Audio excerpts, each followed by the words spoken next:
Mateus capítulo 13. Naquele mesmo dia, saindo Jesus de casa, assentou-se à beira-mar, e grandes multidões se reuniram perto dele, de modo que entrou no barco e se assentou.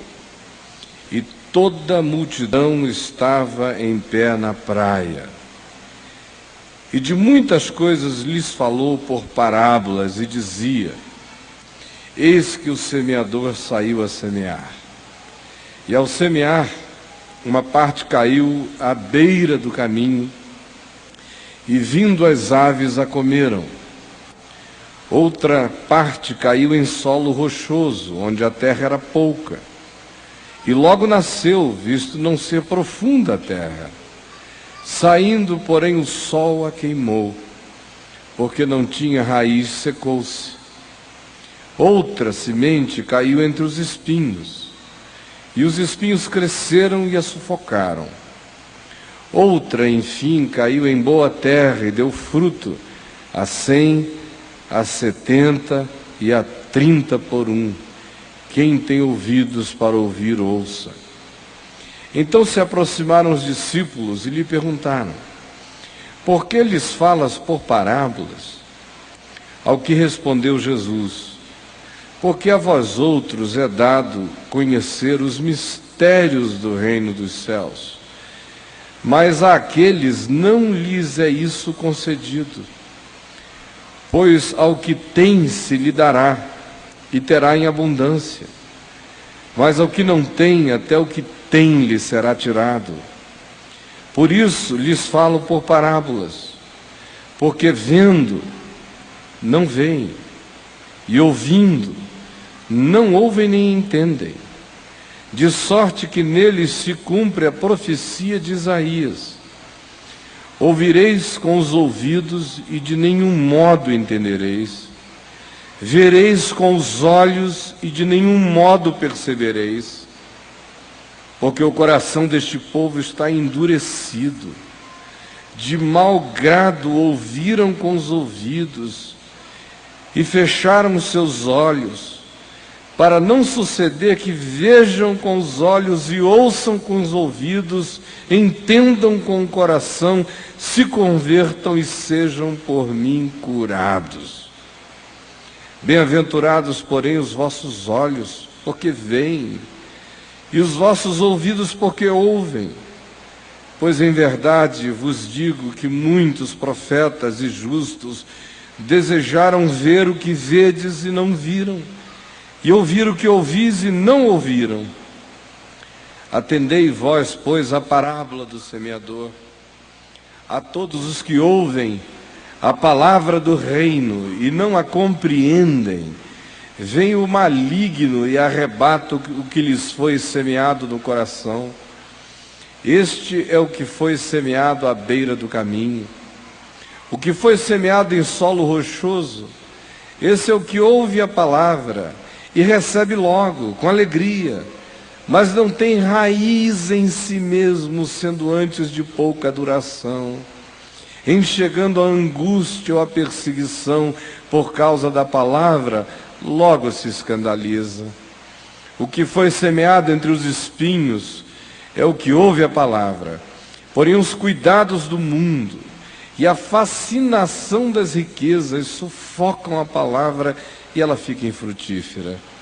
Mas o que foi semeado em boa terra é o que ouve a palavra e a compreende. Este frutifica e produz a 100, a 70 e a 30 por um. Olhem aqui para mim, todos vocês, por favor.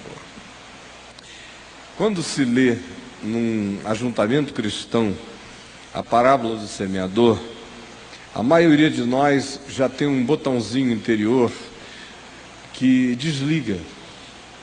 O inconsciente aperta aquele botão ali, a gente diz assim: isso é para os outros, é uma mensagem evangelística, como a gente chama. Pena que eu não trouxe um monte de gente que está precisando ouvir o evangelho, mas eu sou aquele em cujo coração a palavra encontrou uma terra boa. Porque eu já estou aqui há 3 anos, outros há 5, já estou há 10, já estou há 15, há 30, há 50. Talvez não haja ninguém aqui há 70 anos na fé, consciente. Mas a tendência é sempre essa. Porque durante séculos conseguiram perverter o Evangelho de tal maneira que fez com que a gente pensasse que isso aqui é apenas uma descrição que Jesus fez acerca daqueles que, em tendo ouvido uma mensagem carregada do nome de Jesus ou de doutrinas cristãs, e não tendo recebido, é considerado como um desses 3 casos negativos aqui narrados. Ou aquele em cujo coração a palavra caiu e foi roubada, ou aquele em cujo coração a palavra caiu e encontrou um oba-oba rapidinho, mas logo secou, ante as circunstâncias da vida, e aquele em cujo coração a palavra caiu e encontrou um monte de competições e de outros ideais, e fascinações, e frenesis, de tal modo que ela morreu. Mas nós pensamos, nós somos aquele que perseveramos. E o nosso conceito de perseverança tem a ver com os seguintes aspectos. Número 1, tempo. Eu já estou aqui e já consegui provar para mim mesmo que eu sou daqui. Eu pertenço a uma comunidade de gente que confessa o nome de Jesus, e eu sou ligado a ela, sou fiel a ela, dou meu dízimo nela, frequento com toda a razoabilidade de agenda possível os compromissos, e mais do que isso, eu dou fruto. Fruto, no meio cristão, é basicamente o seguinte: ou tem a ver com a regularidade do indivíduo, ele é a garantia de que o pastor não estará só no culto. Esse é o fruto básico que o cara dá. Diz: não, Senhor, eu te prometo, daqui para frente, aqueles que pregam a tua palavra já não pregarão sozinhos, porque eu estarei lá. Segundo fruto, dinheiro. Vou botar o meu dízimo com toda fidelidade, todo mês lá. Terceiro, vou tentar levar pessoas a Cristo, converter pessoas, fazê-las serem batizadas, tornarem-se dizimistas comigo na minha igreja. Esta é a bênção. E se o cara for bom de comunicação, extrovertido, bom de relacionamento, desinibido, tiver muitos amigos, for jeitoso, carinhoso, perseverante nas amizades, desenvolto para expor e falar, ele vai acabar trazendo muita gente com ele. E aí ele mesmo vai se ver como uma pessoa que está dando fruto. A 30, a 70 e a 100 por um. Como eu já vi centenas e milhares de vezes, pessoas me dizerem o seguinte: a semente nesse coração caiu numa terra tão boa que eu já trouxe 30 para Cristo. Outros trouxeram 70, outros trouxeram 100, e há aqueles que trouxeram milhares. Essa é a interpretaçãozinha nossa, basiquinha, é ou não é? Pois esqueçam-na. Ela é falaciosa, enganosa, pedrada, desvitalizada, é um ente fóssil essa interpretação. É bom para estudo paleontológico.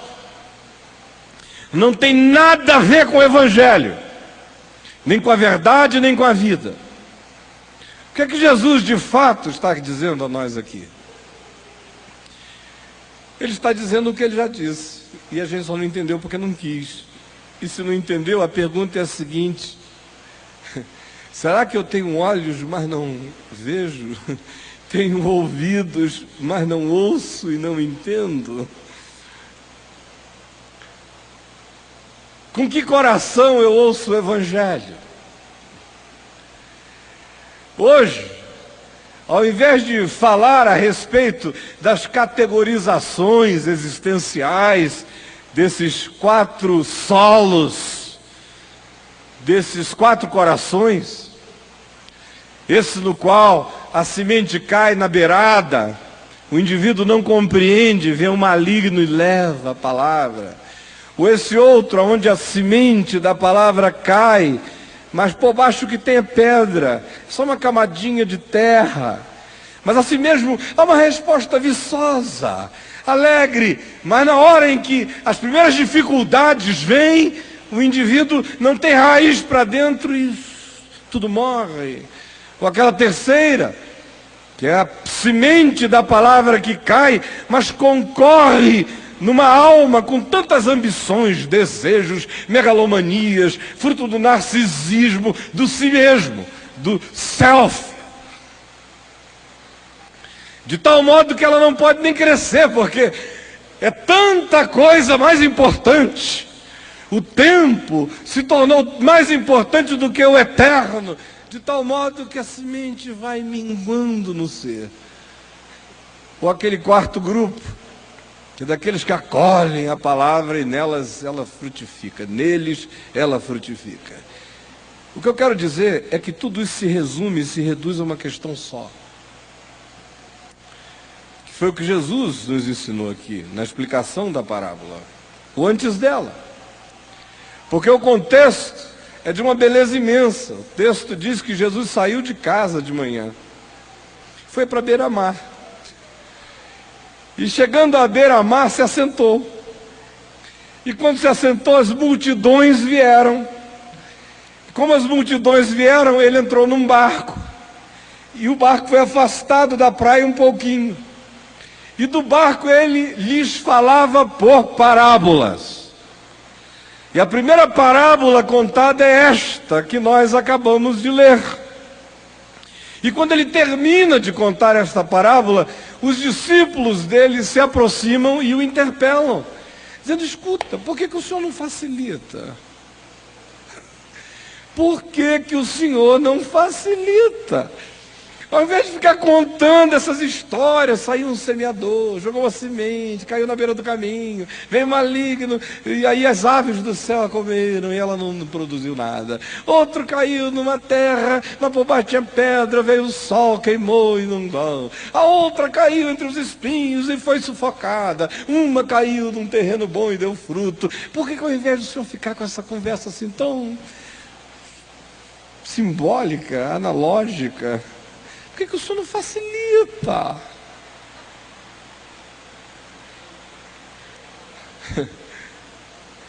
Aí Jesus diz: olha, porque a vós outros é dado conhecer os mistérios do reino. Eles têm olhos, mas eles não querem ver. Eles têm ouvidos, mas eles não querem ouvir. Eles desenvolveram um mecanismo interior, Jesus diz, que cumpre a profecia de Isaías. Que mecanismo é este? É ouvir com mau humor, ouvir de mau grado, é ouvir com uma disposição interior antagônica, é ouvir simplesmente por ouvir, é dedicar os órgãos ao impacto sonoro, mas não o coração à compreensão. É alugar os olhos para a percepção visual, mas não para o entendimento. Foi por isso que eu fiz questão de iniciar dizendo que a maioria dos que estão aqui, quando me ouviram ler o texto, já imaginaram que era uma coisa boa para outros. Porque o coração deste povo está endurecido. Porque o coração amarrado, pedrado, engessado, ganhou a impressão ilusória de que já sabe. E não sabe, e não viu, e não discerniu, e não entendeu, e não compreendeu. Apenas assumiu o compromisso religioso de não faltar a determinados encontros. Apenas assumiu a ilusão de que uma vez com água na cabeça, ou um batismo, ou havendo perseverança e tempo na frequência ao lugar do culto, o Evangelho deu fruto na sua vida.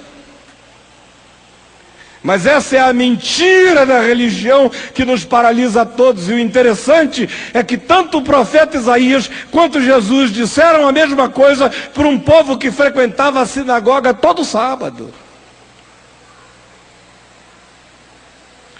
A questão é: o que é o Evangelho? Eu ouço pessoas me dizerem: eu já estou no Evangelho há 23 anos.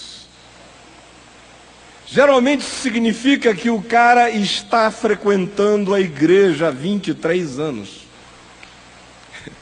Vocês não ouviram ainda essa expressão? Eu estou no Evangelho. Como se o Evangelho fosse um lugar para a gente estar. Não existe essa fórmula de eu estou no Evangelho. A única fórmula possível é o Evangelho estar em mim. Mas a perversão é tão grande que o Evangelho virou um lugar, uma geografia, um endereço. E a perversão ficou pior ainda quando o Evangelho virou a igreja evangélica. E a perversão vai ficando pior ainda quando estar no Evangelho equivale a bater um ponto religioso ou a cumprir determinados atos performáticos. Jesus disse que isso tudo aqui tem a ver com o discernimento do Evangelho. Se discerniu, se compreendeu o Evangelho, ele sempre cai numa boa terra. Se não discerniu, se não compreendeu o Evangelho, é uma questão de tempo. Ele pode já nascer morto, e o maligno leva. Ou ele pode simplesmente suscitar, emular, provocar alegrias de um momento, de uma estação. Mas quando vem as circunstâncias, a opressão, a dificuldade, quando surgem as adversidades, os contratempos, os tsunamis da vida, o indivíduo começa a se sentir logrado. Porque a maioria pensa que, de fato, receber o Evangelho é receber um atestado de imunidade contra a tribulação. E como não é assim, Jesus disse que alguns, em razão disso, simplesmente não suportam e se vão. Ou então, tem gente que pensa que o Evangelho, em sendo recebido, é alguma coisa que é conciliável com todas as nossas tentativas de ambição e de megalomania narcisista. Para esses, a equação do Evangelho no coração é o Evangelho mais um monte de outras coisas. Riqueza, poder, fama, deslumbramento, isto tudo, no fim é igual a eu. Ou seja, o Evangelho é apenas um componente de uma fórmula existencial. Esse é aquele em cujo coração a palavra caiu entre os espinhos e fica sufocado e morre. Qualquer coração é qualquer coração.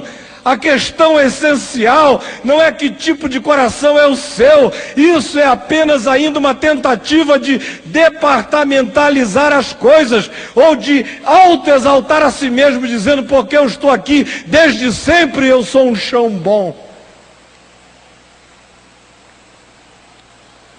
A questão essencial reside no significado do Evangelho. O que é o Evangelho? É boa nova. Que boa nova é essa? De que Deus estava em Cristo se reconciliando com os homens. Qual o conteúdo dessa boa nova? É simples. O que quereis que os homens vos façam, isso fazei vós primeiro a eles. As consequências disto são muitas. Aprender a ser feliz enquanto chora, porque será consolado. Aprender a caminhar com a mansidão, que se controla ao invés de se desembestar, como na fúria dos búfalos, atropelando a vida. Ao contrário, se controla e entrega e confia, sabendo que os mansos vão herdar a terra. É ter a capacidade de aprender, porque o humilde de espírito é o ensinável.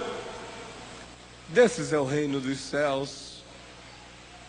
É ter no coração uma vontade imensa de comer, de se alimentar e de servir justiça, verdade, bondade para os outros.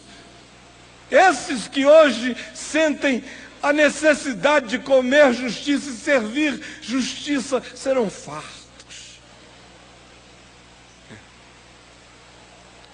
Ou é suportar a perseguição por causa do que é justo, bom e verdadeiro. Desses é o reino dos céus. Ou suportar a infâmia, a calúnia, a interpretação equivocada, maligna, malina, perversa, por causa de compromissos de consciência com Jesus e com o reino de Deus. Jesus disse: se isso acontecer com vocês, exultem. Porque o mesmo aconteceu com os profetas que viveram antes de vocês. O resto, minha gente, me desculpem, é comentário. O resto já é doutrinação. O Evangelho é isto. Se vocês esquecerem de tudo, lembrem disso. O Evangelho significa a boa nova de que Deus estava em Cristo reconciliando consigo o mundo. E você está reconciliado. A guerra acabou. Príncipe da paz nos visitou. Todo conflito e antagonismo cessou. Toda muralha foi derrubada. O véu foi rasgado. E o caminho está aberto. Não há mais empecilho, medo, culpa, terror ou pânico que nos separe de Deus. Nem altura, nem profundidade, nem dimensões, nem criaturas podem nos separar do amor de Deus que está em Cristo Jesus. Quem creu, entrou na paz. Quem de todo o coração creu, experimentou a paz e experimenta a paz. Anda sossegado. Não está mais aterrorizado, nem com os céus, nem com o inferno, nem com Deus, nem com o diabo. Deus é Pai. E no resto da vida, ele que foi visitado por essa graça que o transcende, por esse amor que ele não provocou, que não foi suscitado dele em Deus, porque ele, Deus, é que nos amou primeiro. Uma vez que essa graça que vem dele para mim, que é a iniciativa dele, que é a pulsão divina que move o amor de Deus na minha direção, me visita, me abraça, e eu entendo. E vejo a montanha infindável de culpas que foram abolidas. Não só relacionadas aos meus atos injustos e iníquos, mas sobretudo relacionadas à essencialidade do meu ser, porque eu sou pecador, não porque eu peco é porque eu sou pecador. Portanto, o grande pecado que está abolido não é aquele que eu pratico ou não pratico, é aquele que eu sou. E uma vez que quem eu sou está resolvido e reconciliado com Deus, até aquelas coisas que eu pratico e que as pratico tanto mais quanto mais culpado eu viva, vão diminuindo na medida em que eu saiba da minha reconciliação feita com Deus em Cristo. E quanto mais eu confio nisto, mais pacificado eu fico. E quanto mais pacificado eu fico, menos pulsões para fora do amor e da paz de Deus eu tenho no coração. E o processo seguinte é reproduzir esse padrão. Quem recebeu perdão, perdoa. Quem recebeu graça, derrama graça. Quem foi visitado por amor, ama. Quem foi acolhido por Deus, acolhe. Quem não foi julgado, porque o julgamento caiu sobre Jesus, pois aquele que não teve pecado, Deus o fez pecado por nós, esse não julga. Perdoa as nossas dívidas, assim como nós perdoamos os nossos devedores. O Evangelho é a boa nova de que tudo está feito em Cristo. E o chamado do Evangelho para mim e para você na vida é para repetirmos esse amor nos nossos encontros.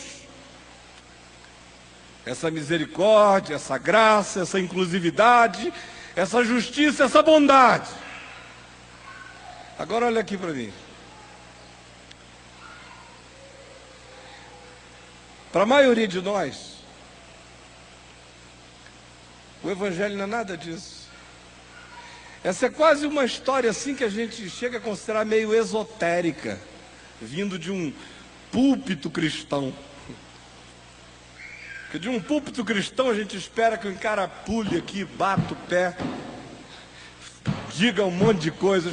O diabo já teria sido mencionado umas 230 vezes hoje à noite aqui. Já estaríamos dizendo que quem está aqui angustiado foi o diabo que colocou isso no seu coração. E de fato a sua angústia é sua. E você vai descobrir que o poder do diabo é infinitamente menor nessa história do que você imagina. Que o grande diabo é você. Porque este povo tem o coração endurecido, de mau grado ouviram com os ouvidos. Olha aqui para mim. Como é que você ouve o Evangelho? É extraordinário como para a maioria de nós, podem ter certeza, o Evangelho suscita as piores coisas. Quando a palavra do reino está sendo anunciada com a simplicidade dela, infelizmente, ao invés de as pessoas simplesmente acolheram, é suscitado no interior humano o pior de nós. Por isso é extremamente mais fácil você simplesmente anunciar religião, sistemas e modos, do que anunciar o Espírito do Evangelho. Porque o Espírito do Evangelho suscita no coração da gente a necessidade de dar uma resposta de amor ao amor de Deus. Isso a gente não quer. Porque isso vai fazer a gente ter que destruir um monte de trincheiras. Isso vai ter que fazer a gente desinimizar um monte de gente dentro da gente. Isso tem que fazer a gente repensar a existência inteira e os significados dela e quem quer.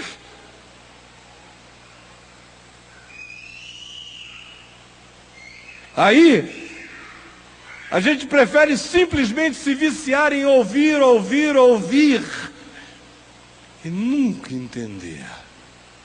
Ver, ver, ver e nunca discernir. Para não acontecer que um dia você deu mole de fato ouvir com o coração, ver com o interior, se converter e ser curado. A maioria das vezes eu vejo essa porção aqui do Evangelho sendo explicada como alguma coisa que tem a ver com um determinismo celestial em relação aos homens. Deus endureceu o coração dos caras. Por isso é que eles ouvem, veem, nunca ouvem, nunca veem no interior. Mas o texto é tão simples. A gente que não quer entender. Jesus está dizendo, por isso eles falam por parábolas, porque vendo, eles veem. Vendo não veem, ouvindo não ouvem, nem entendem. E a razão é que o coração está endurecido. Se abrirem para o processo, eles vão ser curados, mas a cura eles não querem. Você está pensando que você quer ser curado? A maioria de nós não quer cura nenhuma. A gente quer melhoras. A gente quer adereços. A gente quer poder. Poder para quê? Para fazer a nossa vontade. Seja feita a minha vontade, assim na terra como no céu. É isso que a gente quer. Quero uma unção poderosa para quê? Para eu conseguir tudo o que eu quero. Está declarado. É ou não é? Declara, irmão. Antigamente a oração que se mandava fazer: santificado seja o teu nome, venha o teu reino, seja feita a tua vontade assim na terra como no céu. A oração agora é: Senhor, me santifica diante do mundo, faze-me o representante do teu reino, e em teu nome eu declaro, e está declarado com fé, que será feita a minha vontade. Aquele sonho que tu me puseste no coração, nada mais do que uma produção do si mesmo, que o cara chamou de sonho divino. Tamanho é o narcisismo dele. Sonho divino. Nome bom para a novela das 8 da Globo. Sonho divino. É. Aí lá vai ele.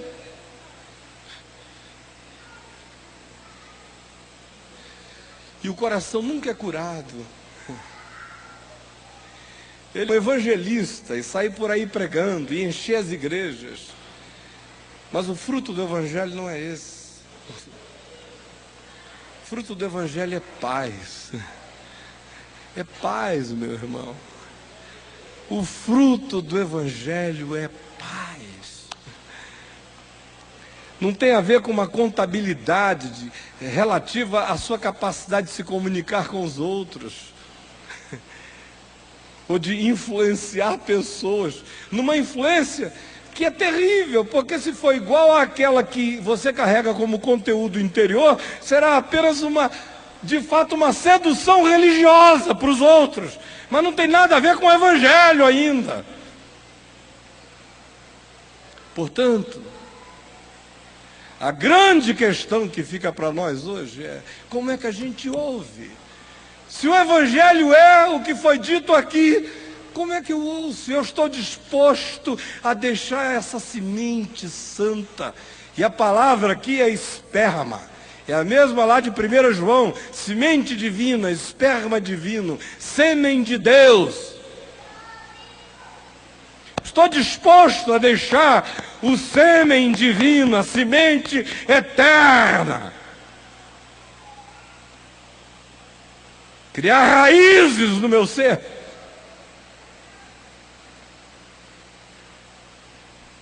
Isso vai revolucionar a minha maneira de ver. Eu estou disposto a deixar com que a minha maneira de enxergar seja revolucionada. Isso vai revolver e revolucionar meu modo de ouvir, de discernir, de entender. E eu tenho a coragem de me submeter a esse entendimento. Isso vai me converter. E nessa conversãozinha cristã, a qual a gente está acostumado, que é nada. É apenas um verniz, é uma tintura religiosa. É apenas uma molhada na cabeça ou uma afogada no cara, dependendo da forma de batismo. É uma doutrinação que vende para ele um pacote, o ensina a papagaiar determinadas doutrinas, mas que não mudam o coração. No máximo, faz o indivíduo ter uma historinha para contar do tipo: antes eu fumava, eu bebia e eu dançava. Agora eu não fumo, eu não bebo e eu não danço. Aleluia! Pelo amor de Deus, essa conversão para o cara ter, a melhor coisa para acontecer com ele, para que ele tenha essa conversão, é não viver. Qualquer manequim desses de loja não fuma, não dança e não bebe. Ficam ali assim, ó, igual crente, parado, dando testemunho na vitrine.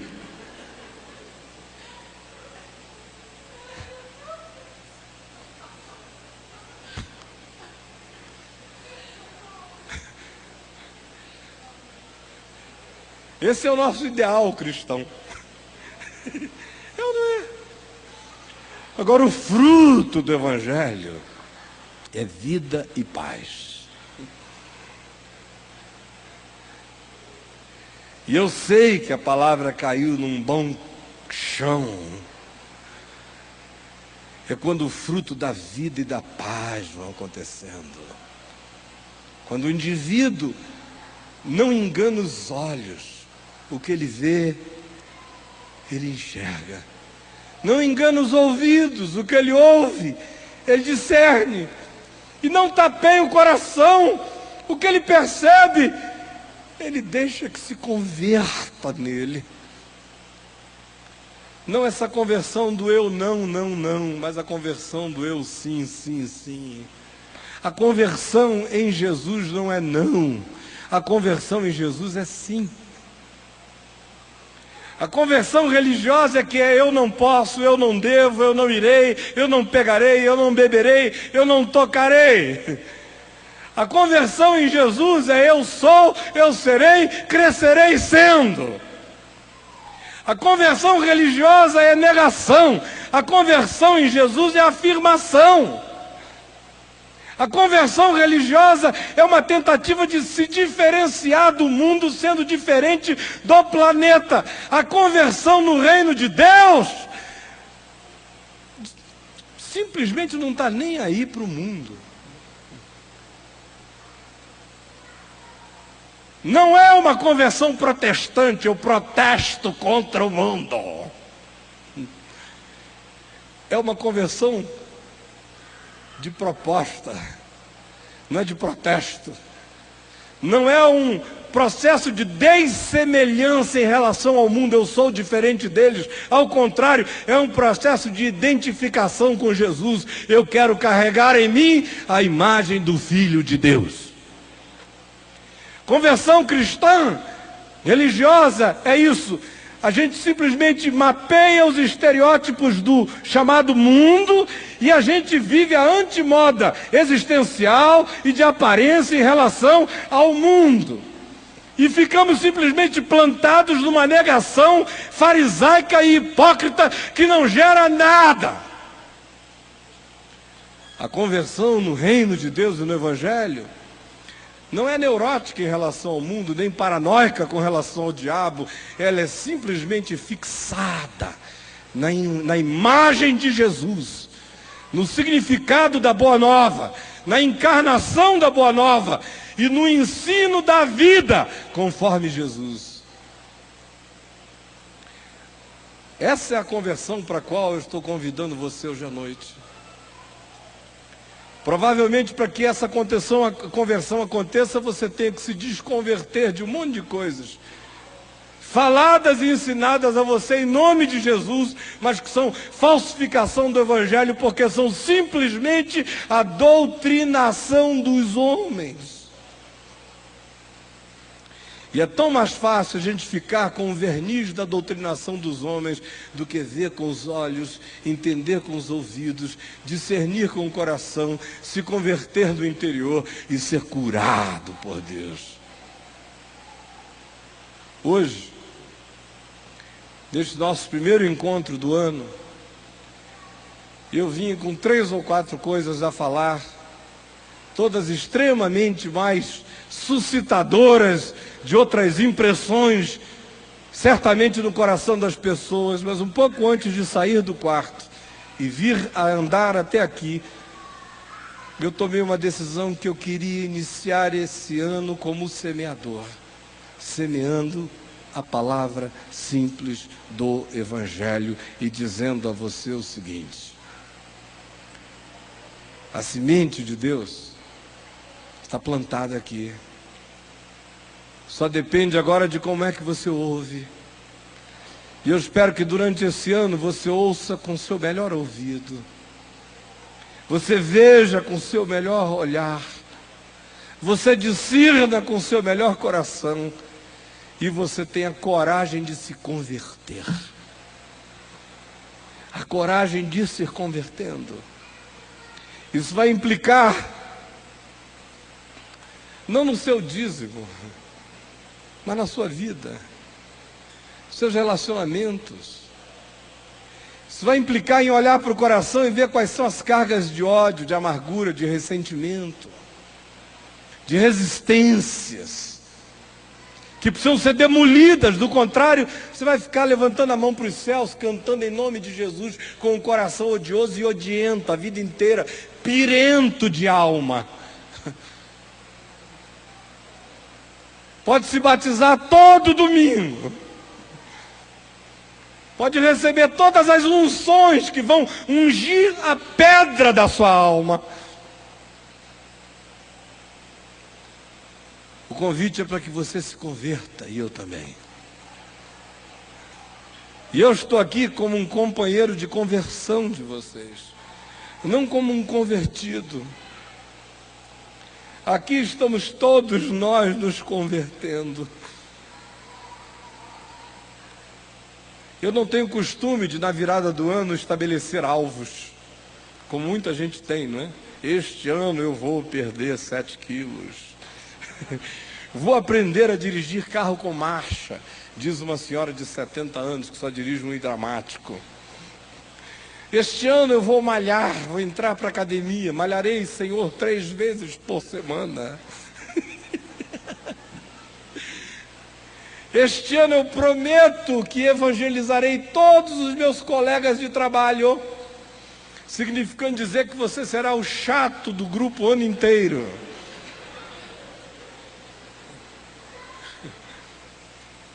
Este ano, Senhor, eu prometo que eu darei mais dinheiro do que eu dei ano passado para mostrar a força da minha devoção.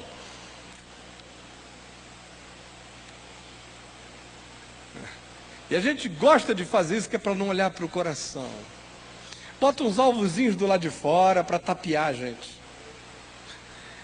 E continuar ouvindo de mau grado. Sem deixar que a revolução aconteça no chão onde ela precisa acontecer.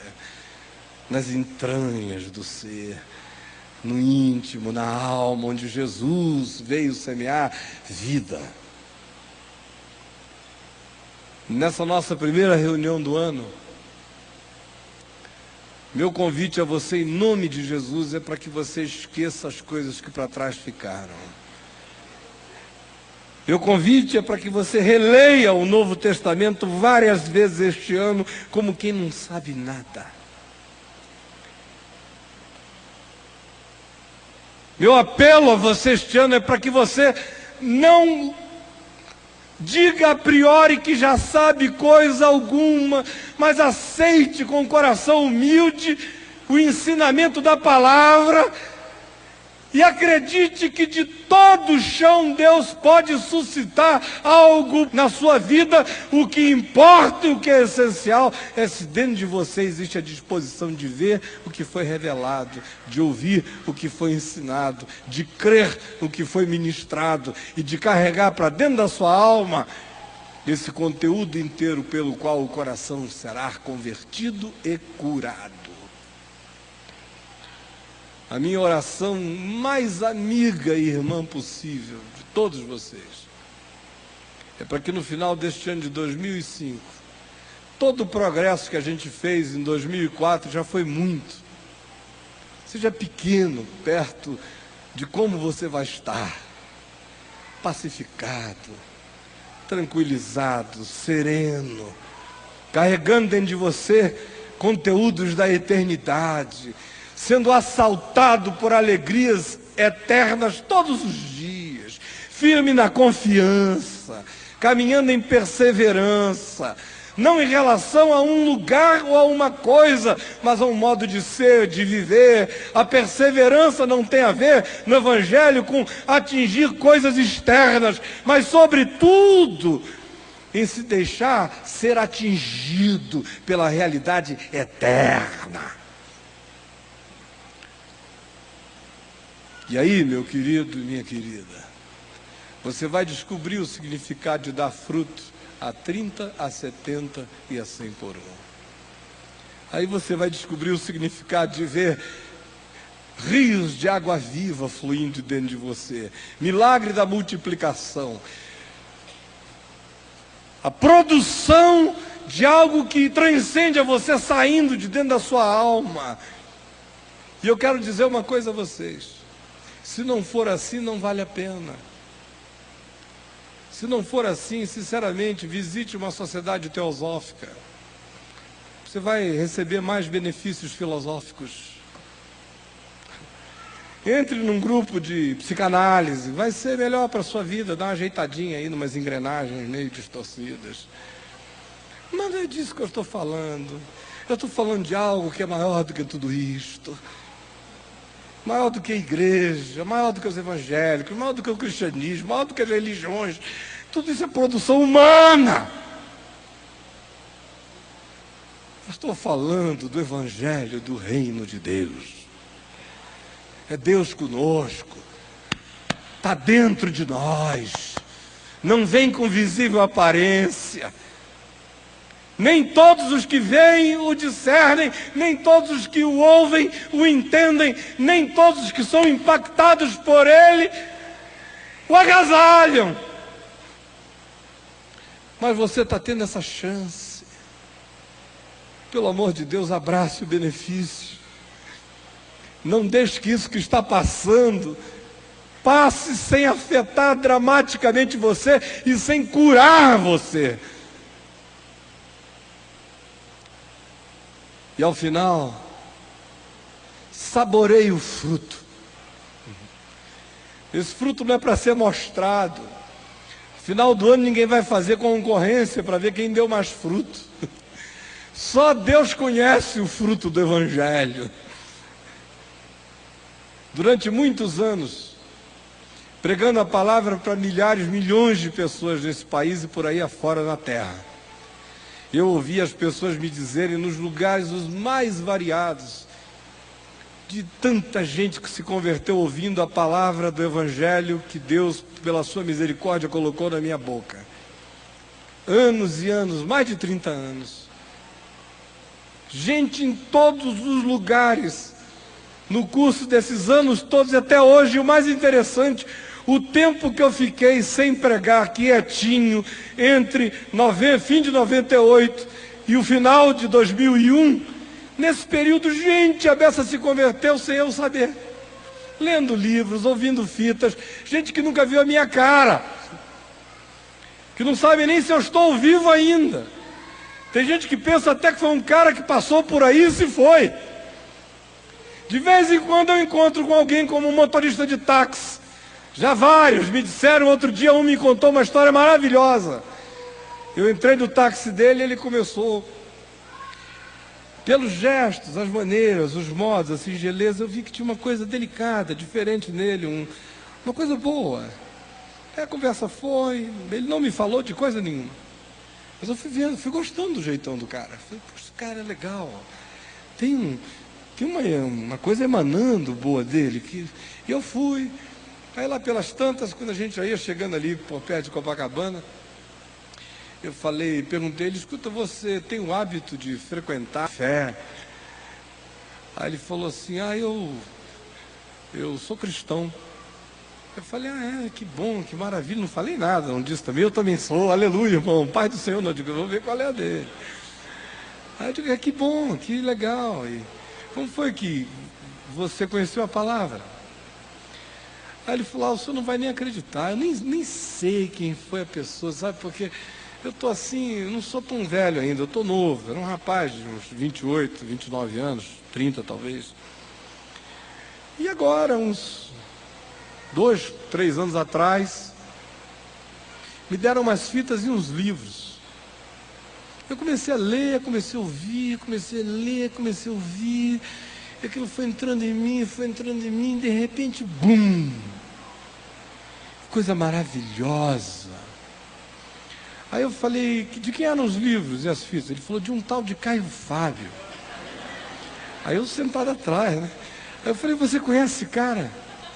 Aí ele falou, olha, ele tinha os programas na televisão, estava muito no jornal, na mídia, mas eu nesse tempo era muito distraído, muito garoto, não prestei muita atenção nas coisas. Então se eu encontrar com ele, eu nem conheço. E aí eu falei, você sabe onde ele anda? Ele falou, não sei. Acho que houve um negócio com ele, uma coisa, não sei o que foi. E aí ele sumiu. Aí eu falei, não, eu conheço a história. Aí ele falou, aí eu fiz um resuminho de 1 minuto, mais ou menos assim, acho que foi isso. E aí fizeram isso, interpretaram assim, ele ficou na dele, resolveu deixar na mão de Deus. Aí o rapaz falou assim, fez muito bem. E eu tô calado atrás. E o carro descendo a Barata Ribeiro, nós conversando. Lá pelas tantas, ele foi parando o carro onde eu ia ficar. E eu botei a mão assim no ombro dele. E falei, e o que é que você acha desse cara que, através de quem a palavra de Deus chegou a você? Aí ele falou, olha, o senhor quer que eu lhe diga com toda sinceridade? Ouvindo a mensagem do Evangelho através dele, eu aprendi uma coisa dentre várias. Eu falei, qual foi? Ele falou, não julgar. Eu não sou ele, não estava no sapato dele, não conheço a vida dele, não sei nada dele, eu estou na minha, quero que Deus o abençoe, sou grato a Deus por aquelas fitas terem chegado nas minhas mãos e os livros também. Mas eu não tenho opinião a dar, ele deve ser de Deus, porque alguém que diz as coisas que ele diz que chegaram a mim daquele modo, tem que conhecer a Deus. Aí o carro parou, eu tirei o dinheiro do bolso, paguei o homem, tinha um troquinho para receber, eu falei, eu vou receber do lado de fora, fiquei em pé do lado de fora, ele tirou o troco, me deu, quando ele me deu o troco, eu falei, olha, foi um grande prazer viajar com você. Aí ele falou, eu não sei porquê, mas eu também senti um prazer enorme em viajar com o senhor.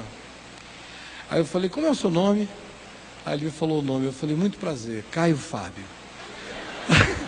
Aí o cara parou assim, ficou olhando, parou, aí foi abrindo a porta do carro, aí saiu me olhando, aí falou, o cara de quem a gente estava conversando, eu falei, o das minhas fitas e dos livros, eu falei, Aí ele chorou na porta da minha casa, abraçado comigo, a gente se abraçando ali, beijando, não sei o que e tal. Olhei para ele, firme, falei, olha, anda no Evangelho. E não deixa que compliquem o teu coração, pelo amor de Deus. Porque dentro desse táxi você está ótimo, com o Evangelho no coração. Não deixe se levar para lugar nenhum que corrompa essa mensagem. Porque graças a Deus você entendeu. E essa palavra ninguém vai tirar da sua alma. E ela vai dar fruto. Esse é o fruto. Emana, vaza, transpira, se manifesta como vida, misericórdia, graça. Despe a gente de juízos, mergulha a gente na misericórdia. Realiza paz, converte o coração para melhor, para o bem, instala em nós o amor de Deus. Vamos ficar em pé e vamos orar. Ó Pai, vem sobre cada um aqui, para que a palavra do Evangelho caia num coração que tenha olhos para ver, ouvidos para ouvir, que tenha bom humor para acolher, que se agrade da Tua palavra, Pelo amor de Deus, salva-nos dos nossos preconceitos. Salva-nos dos nossos aferramentos religiosos. Salva-nos, Senhor, das nossas certezas que frequentemente combatem a singeleza do Evangelho. E abre-nos para a Tua Palavra, para essa boa nova, para que nós experimentemos o bem e a paz que estão feitos e consumados em Jesus em nosso favor. Quero te pedir, pelos nossos filhos, pelos nossos vínculos e relacionamentos, pelo nosso coração, pelos nossos afetos,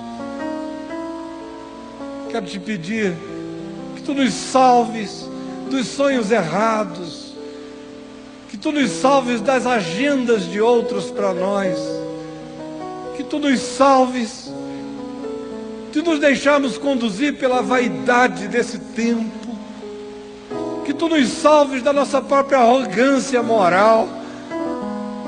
Pelo amor do Teu nome, vem nos despir, tira do nosso coração tanto lixo, tanto entulho disfarçado de virtude,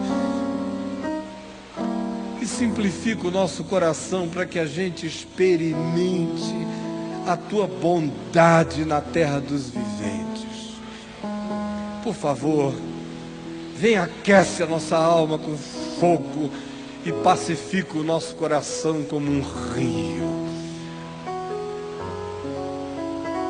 Nós pedimos que seja assim, nós sabemos que assim está sendo, porque não depende de quem prega, nem de quem grita, nem de quem quer, nem de quem corre, mas de usar Deus de misericórdia para conosco. E nós sabemos que a Tua misericórdia paira sobre nós. Portanto, realiza o bem da Tua graça em nossa vida. Nós pedimos que seja assim. Nós sabemos que assim está sendo. Em nome de Jesus. Amém.